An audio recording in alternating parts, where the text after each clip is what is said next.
This is Andi Purewal, Boxing Social in association with Betfred. We're in Coventry and I'm joined by the highly talented, the highly touted Adam Azim. Adam, firstly, how are you? Yeah, I'm great, thank you. How are you? I'm good, mate. I'm good. Now, every time that we watch you, we see the explosiveness, we see the power, and there's always more excitement building around you, Adam. Come Saturday night, what can we expect to see from you different that we haven't seen so far? So I only had 20 seconds on my last fight. I knocked him down in the first 10 seconds. So obviously a lot of people don't know about me yet, like in the other way.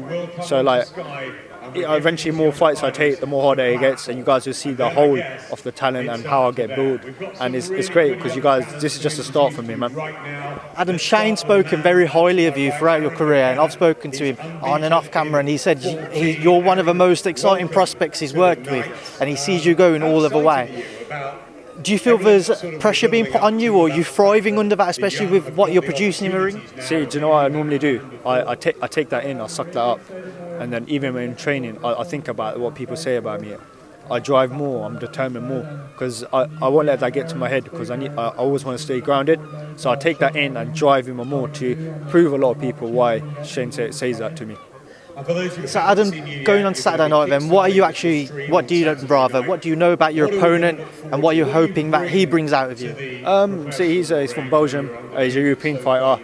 As you guys know, that I fought in European level as well in the amateurs, and I fought a Belgian guy, a lot of Belgian guys, and yeah, they're good fighters, but I believe so that I'm very experienced in the European level. And yeah, this guy, I don't know much about him because I've only seen one video of him on YouTube, because I'm pretty sure that's the only one I can find. So, but I don't underestimate no one, but I believe so that I will hopefully get that knockout.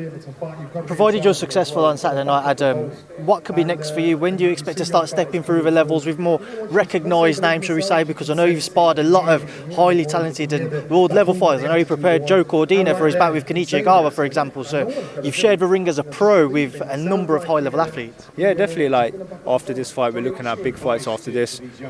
So this fight and then the one in September, I've got 2 more fights this year, and then see, I'm trying to get 3 more fights here, but we'll see how it is. But I'm more than ready for the step up in levels, more harder. I'm grabbing these titles with both hands, and yeah, just it's all about timing really. But I believe so that my timing for world title glory should be coming soon.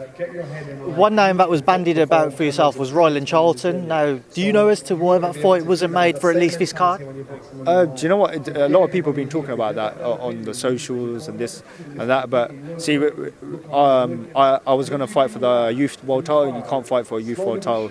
I think you could fight at the age at 28 or something like that. Because I'm pretty sure. I think he's just turned 30. So I think he's just turned 30. So obviously I'm 19. So obviously the youth world title has to be below 21, 22. That's a great fight to take in the future. Like a lot of people have been talking about it, and yeah, it's a great fight.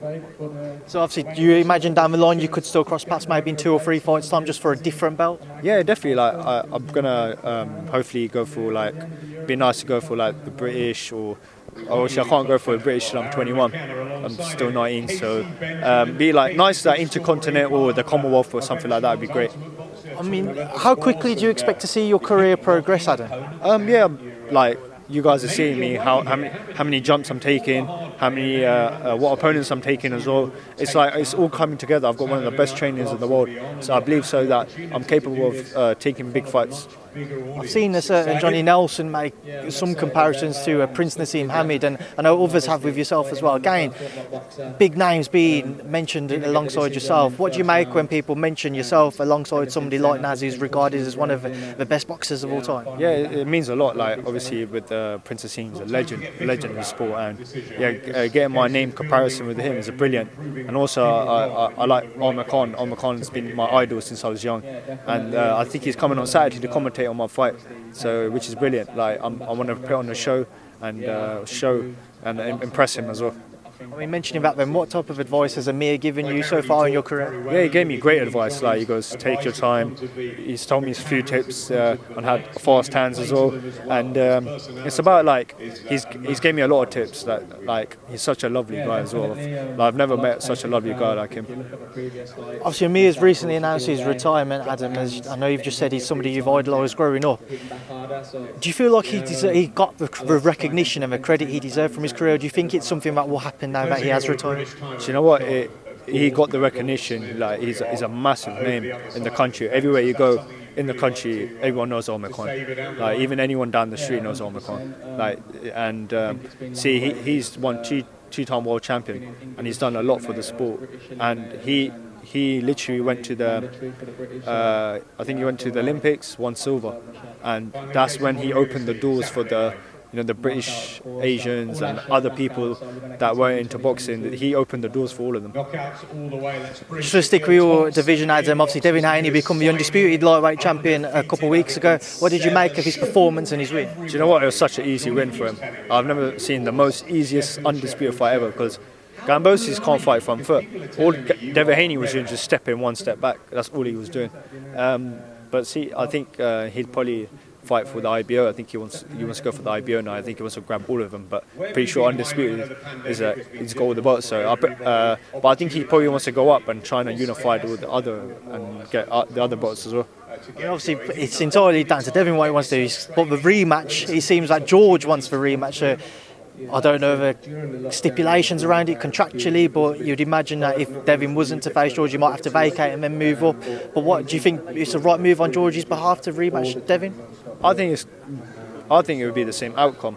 Like honestly, I think Devin Haney beats him again, but I don't think George Gambosis can take that fight because he's hungry. He wants his belts back. But I don't think Devin Haney has to take it. He's got like Ryan Garcia, Javante. He's got even Teofimo. He's all the big names. Lomachenko. He's got all of them. Oh, he got Shakur as well. So you got all of them. You don't need to just rely on George Gambosis. You may be beating him, but you got the other lot that are left. But I believe so. Javante is the best guy in that division. When you mention all of those names, Adam, obviously it's a stacked lightweight and a Shakur at super feather who will naturally move up as he gets older.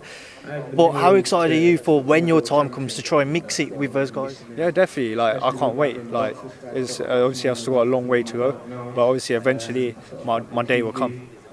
Final one, Adam, just before I let you go, to Daniel Dubois, your campmate, recently out in Miami. You went out there with him, you saw him pick up that WBA regular title. What did you make of his win against Trevor Bryan? Yeah, it was an explosive knockout. Like Trevor Bryan, I think he kept trash talking at the press conference.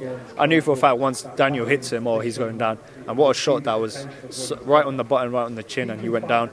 And I was there as well, right ringside, right there, watching him. And when I saw that knockout, I was like, wow. All right, Adam, we will leave that there now. I'll leave you to enjoy the rest of your day. I appreciate your time. Thank you for speaking to me at Boxing Social. Thank you very much.